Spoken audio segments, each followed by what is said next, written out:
खबर दोपहर देख रहे हैं और अब बात करेंगे लव जिहाद से जुड़े एक मामले की। खबर मुरादाबाद से है। वहां पर फोन पर हुई बातें मोहब्बत में तब्दील हो गई और फिर धीरे धीरे दोनों में नजदीकियां बढ़ने लगी। मामला मझौला इलाके का है। यहाँ पर एक लड़की और आशु नाम के एक लड़के के साथ लिव इन रिलेशनशिप में रह रही थी। जैसे ही युवती ने लड़के से शादी के लिए कहा तो लड़का उससे दूरी बनाने लगा और लड़की को पता चला कि लड़के का नाम आशु खान है तो उसके होश उड़ गए। लड़की के मुताबिक लड़के ने अपना नाम आशु शर्मा बताकर उससे प्रेम का नाटक किया था। मैंने उससे पूछा कि तुम्हारा क्या नाम है तो उसने बोला मैं आशु हूँ, यानी कि मैं पंडित हूँ। आशु शर्मा बोल के वो मुझसे मिला था। आंटी जी थी जो मकान मालिक, उनने बोला ये लड़का तो आता जाता है, शादी का सर्टिफिकेट दिखाओ। मैंने उससे शादी के लिए बोला तो वो लड़का ये बोल रहा था कि मैं शादी कर लूँगा। आगे बढ़ते हैं। यूपी में ओवरलोडिंग पर मुख्यमंत्री योगी आदित्यनाथ सख्त दिखाई दे रहे हैं। ओवरलोडिंग पर सीएम ने कार्रवाई के निर्देश दिए हैं। परमिट और अन्य दस्तावेजों की जांच के निर्देश दिए गए हैं मुख्यमंत्री के द्वारा। ये देखिए आप मुख्यमंत्री कार्यालय के ऑफिशियल ट्विटर हैंडल से क्या ट्वीट हो रहा है। ऐसा देखा जा रहा है कि अनेक अवैध डग्गामार बसें उत्तर प्रदेश की सीमा से होकर विभिन्न राज्यों की ओर जा रही। ये बसें ओवरलोड होती हैं, इनकी स्थिति भी जर्जर होती है। परिवहन विभाग द्वारा विशेष सतर्कता बरतते हुए ऐसी बसों के संचालन को रोका जाए। इनके परमिट सहित अन्य दस्तावेजों की जांच हो। ओवरलोडिंग के विरुद्ध कठोर कार्रवाई की जाए। ये ट्वीट मुख्यमंत्री कार्यालय के ऑफिशियल ट्विटर हैंडल से। कठोर कार्रवाई करने के निर्देश हैं। इससे ओवरलोडिंग के विरुद्ध कठोर कार्रवाई के निर्देश हैं और इसमें बताया गया है कि अनेक अवैध डग्गामार बसें उत्तर प्रदेश की सीमा में प्रवेश कर रही हैं और विभिन्न राज्यों की ओर जा भी रही हैं। ये बसें ओवरलोड होती हैं।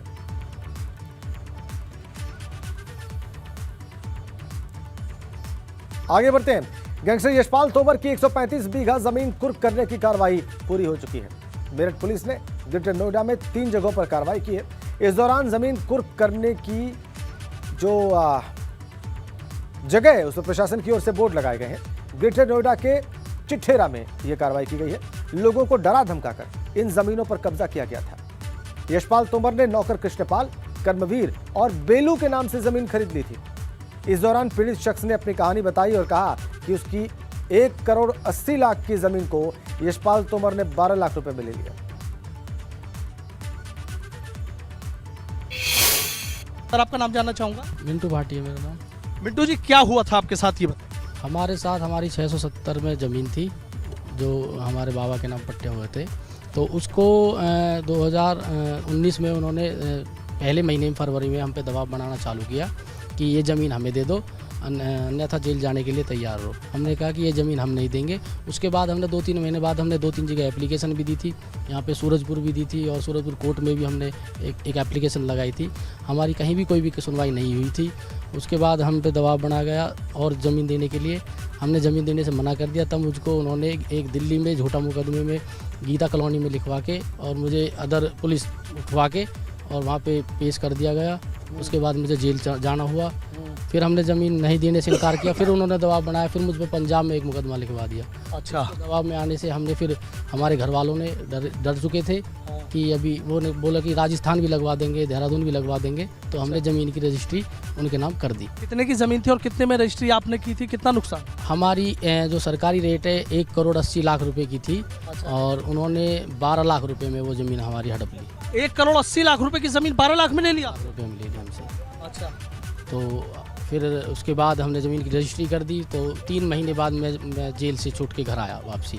और अभी भी मुझ पर तारीख चल रही है मेरी, दिल्ली भी पंजाब भी, जिसमें मुझे हर महीने दिल्ली भी जाना होता है, पंजाब भी जाना होता है। तो उससे बहुत परेशानी झेल। यशपाल तोमर से मिले कब? यशपाल तोमर से हम शुरुआत में ही हमारे यहाँ पे आए थे तो तभी बात हुई थी। उन्होंने कहा कि मेरी सरकार में बहुत अच्छी बात है और अधिकारियों से मेरी बहुत अच्छी बात है, कई IPS मेरे जानने वाले हैं, मेरा कोई कुछ नहीं बिगाड़ पाएगा। अच्छा, कैसे थे, किस तरीके से, रसूख बताइए कैसे कैसे उतर रहे थे? वो फॉर्चूनर गाड़ी से आते थे, राइफल पिस्टल वाले 2-3 लोग गेल रहते थे।